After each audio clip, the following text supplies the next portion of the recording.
ಮನಸ್ಸಿದ್ದಲ್ಲಿ ಮಾರ್ಗ ಅಂತಾರೆ. ಅದಕ್ಕೆ ಈ ಬಾಲೆಯೇ ಬೆಸ್ಟ್ ಎಕ್ಸಾಂಪಲ್. ಯಾರೇನಂದ್ರೂ ಈಕೆಗಿರೋ ಉರ್ದು ಮೇಲಿನ ಆಸಕ್ತಿ ಮಾತ್ರ ಕಡಿಮೆ ಆಗಲಿಲ್ಲ. ಕಾಲಕ್ರಮೇಣ ಖವಾಲಿ ಹಾಡೋದ್ರಲ್ಲಿ ಎಕ್ಸ್ಪರ್ಟ್ ಆದ್ಲು. ಈಕೆ ಕೇವಲ ಉರ್ದು ಕಲಿಯೋದಕ್ಕೆ ಅಷ್ಟೇ ಸೀಮಿತ ಆಗಿಲ್ಲ, ಇತರ ಆಚಾರ ವಿಚಾರಗಳನ್ನು ಪಾಲಿಸಿಕೊಂಡು ಬರ್ತಿದ್ದಾಳೆ.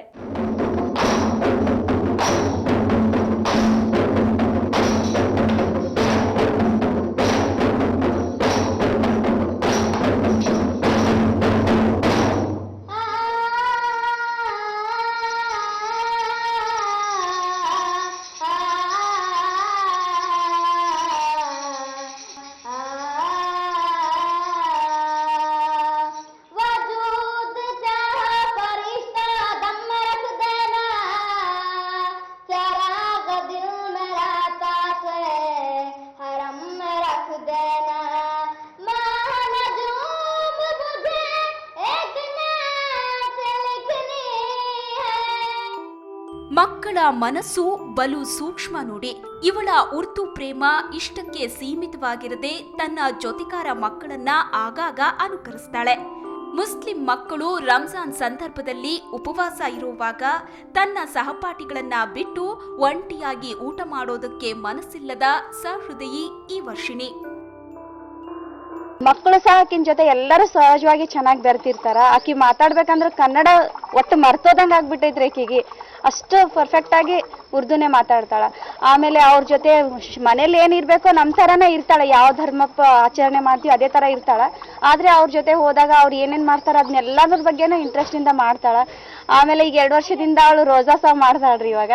ಆಮೇಲೆ ಎಲ್ಲ ಕಡೆ ಕವಾಲಿಗೆ ಆಮೇಲೆ ಎಲ್ಲೇನೋ ಪ್ರೋಗ್ರಾಮ್ಗಳಿಗೆ ಹೋದಲ್ಲೆಲ್ಲ ಅವಳೇ ಫಸ್ಟ್ ಬಂದಾಳ.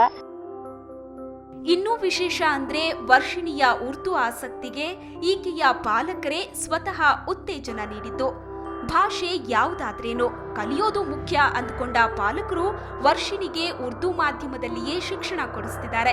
ಉರ್ದು ಮಾಧ್ಯಮದಲ್ಲಿ ಎಲ್ಲಿವರೆಗೆ ಕಲಿಯಲು ಅವಕಾಶವಿದೆಯೋ ಅಲ್ಲಿವರೆಗೆ ಕಲಿಸ್ತೀವಿ ಅಂತಾರೆ ಈಕೆಯ ಪಾಲಕರು. ನಮ್ಮ ಮಗಳು 6 ವರ್ಷನಾಗಿದ್ದಾಗಿನಿಂದನೇ ಉರ್ದು ಬಗ್ಗೆ ತುಂಬಾ ಇಂಟ್ರೆಸ್ಟ್ ಪಡ್ತಿದ್ಲು. ನಮ್ಮ ಪಕ್ಕದ ಮನೇಲಿ ಮುಸ್ಲಿಂ ಇದಾರ, ಅವ್ರ ಜೊತೆ ಅವ್ರ ಮಕ್ಕಳ ಜೊತೆನೆ ಸದಾ ಆಟ ಆಡ್ತಿದ್ಲಕ್ಕಿ. ಹಾಗಾಗಿ ಉರ್ದು ಸ್ಕೂಲ್ ನಮಗೆ ಮನೆ ಹತ್ರನೇ ಐತ್ರಿ. ಅವಳು ಉರ್ದು ಸ್ಕೂಲಿಗೆ ಹೋಗೋಕೆ ಕೂಡ್ತಿದ್ಲು ಅವಾಗ. ಅವ್ರ ಟೀಚರ್ಸ್ ಎಲ್ಲ ನಮ್ಮನ್ನು ಕರೆಸಿ ನಿಮ್ಮ ಮಗಳಿಗೆ ತುಂಬ ಇಂಟ್ರೆಸ್ಟ್ ಐತಿ, ಉರ್ದು ಮೀಡಿಯಮ್ಗೆ ಅಡ್ಮಿಷನ್ ಮಾಡ್ತೀರೇನ್ರಿ ಅಂತ ಕೇಳಿದ್ರು. ಅವಳು ಇಷ್ಟನೇ ನಮ್ಮ ಇಷ್ಟ, ನಾವು ಕಲಿಸ್ತೀವ್ರಿ, ಅವಳು ಎಲ್ಲಿ ಯಾವ ಭಾಷೆ ಕಲ್ತ್ರೂ ನಮ್ಗೇನು ಬೇಜಾರಿಲ್ಲ ಅಂತ ಹೇಳಿದ್ವಿ. ಆದರೆ ಫಸ್ಟ್ ನಮಗೆಲ್ಲ ಉರ್ದು ಕಷ್ಟ ಆಗ್ಬೋದು, ನಾವ್ಯಾಕೆ ಕಲಿಬೇಕು ಅಂತ ಅನಿಸಿತು.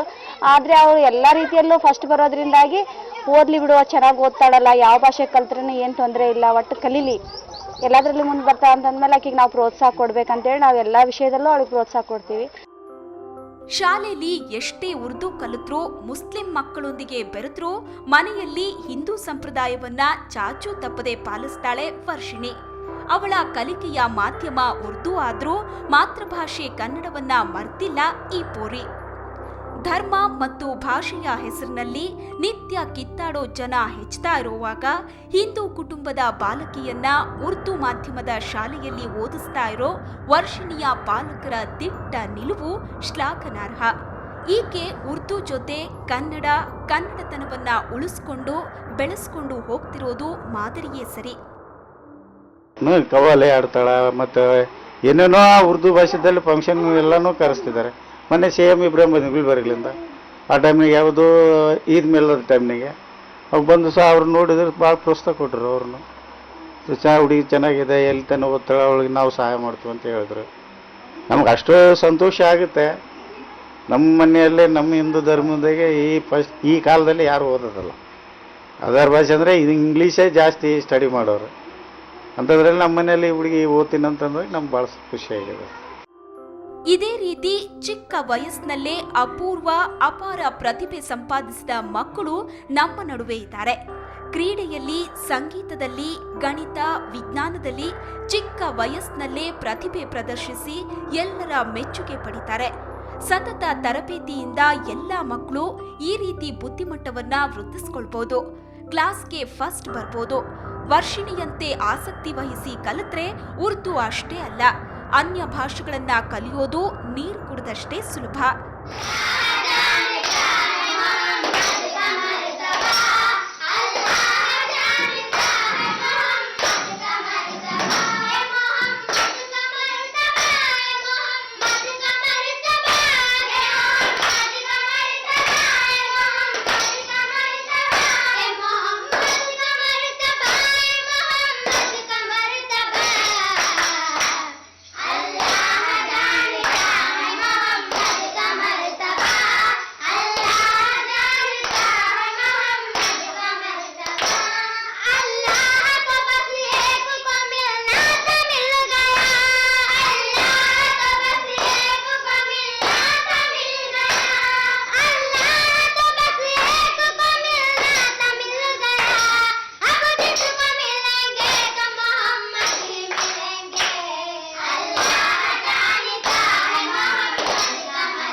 ಸಂಶೋಧಕರ ಪ್ರಕಾರ ಬಾಲ ಪ್ರತಿಭೆ ರಕ್ತದಿಂದಲೇ ಬಂದಿರುತ್ತೆ.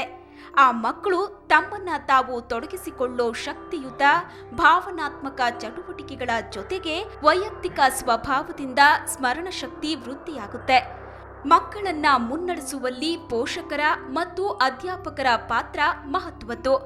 ಮಕ್ಕಳಲ್ಲಿರೋ ಟ್ಯಾಲೆಂಟ್ ಅನ್ನ ಗುರುತಿಸಿ ಅದನ್ನ ಬೆಳೆಸೋ ನಿಟ್ಟಿನಲ್ಲಿ ಪೋಷಕರು ಕಾರ್ಯಪ್ರವೃತ್ತರಾಗಬೇಕು. ಆಗಲೇ ನಿಮ್ಮ ಮಕ್ಕಳ ಸ್ಮರಣ ಶಕ್ತಿ ಕೂಡ ಈ ಬಾಲೆಯಂತೆ ಆಗುತ್ತೆ.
ಮಕ್ಕಳನ್ನ ಪ್ರೋತ್ಸಾಹಿಸಿ ಒಳ್ಳೆ ವಾತಾವರಣ ಕಲ್ಪಿಸಿದ್ರೆ ನಿಮ್ಮ ಮಕ್ಕಳ ಭವಿಷ್ಯವು ಉಜ್ವಲವಾಗಿರುತ್ತೆ. ಈ ಪುಟ್ಟ ವರ್ಷಿಣಿ ಕಣ್ಣುಗಳಲ್ಲಿರೋ ಕನಸು ಸಾಕಾರವಾಗಲಿ ಅಂತ ನಾವು ಹಾರೈಸೋಣ. ಇದು ಈ ಹೊತ್ತಿನ ವಿಶೇಷ. ಕ್ಷಣ ಕ್ಷಣದ ಸುದ್ದಿಗಾಗಿ ನೋಡ್ತಾ ಇರಿ ಸುವರ್ಣ ನ್ಯೂಸ್ 24/7.